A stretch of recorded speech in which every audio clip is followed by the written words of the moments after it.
नम्र विनंती आहे, तुमच्या सर्वांसाठी आदरणीय मनोजदादा जरांगे पाटील यांचं आंदोलन करताय, उपोषण करताय, तुम्ही सर्वांच्या ताकदीने सहकार्य करणे हे आपलं काम आहे.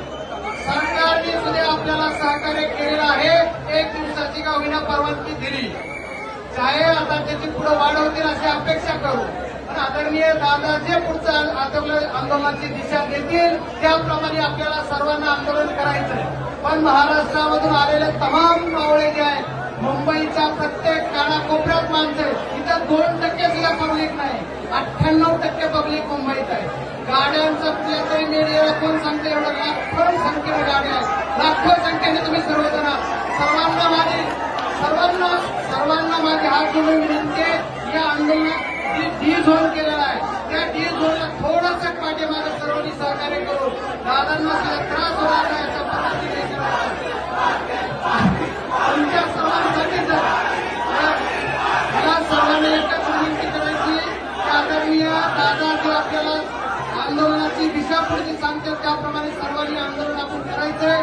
बाकी जास्त काही मी बोलायला नाही आलो. तुम्हाला सर्वांना एक विनंती करणार आहे की दादांच्या तब्येतीची काळजीची जबाबदारी सुद्धा तुमच्या आमच्या सर्वांवर आहे आणि महाराष्ट्रातल्या तमाम मराठा बांधवांना ओबीसी मधून आरक्षण मिळावं ही भूमिका जी दादांची, त्या भूमिकेला तुमचा आमचा सर्वांचा पाठिंबा आहे असं मी पहिल्या दिवसापासून जाहीर करतो. आज एकदा परत सांगतो की आमचा या आंदोलनाला पाठिंबा आहे आणि या पाठिंब्यातून सर्व राजकीय पक्ष, वेगवेगळ्या पक्षाचे लोक सुद्धा सर्व बांधव इथे समर्थन दाखवत आहेत.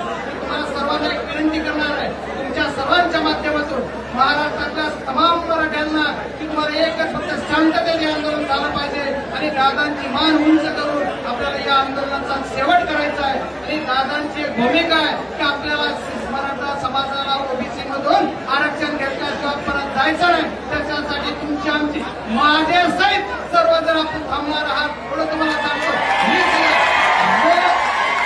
सगळ्या हजेरी लावणार आणि आपण सर्वांनी मिळून मुंबईतच थांबायचंय. जोपर्यंत मुंबईत आरक्षण मिळत नाही तोपर्यंत किंवा दादांचा पुढील आदेश येत नाही तोपर्यंत मी माझा आदेश नाही. दादा ज्या दिवशी म्हणतात चला चला बसा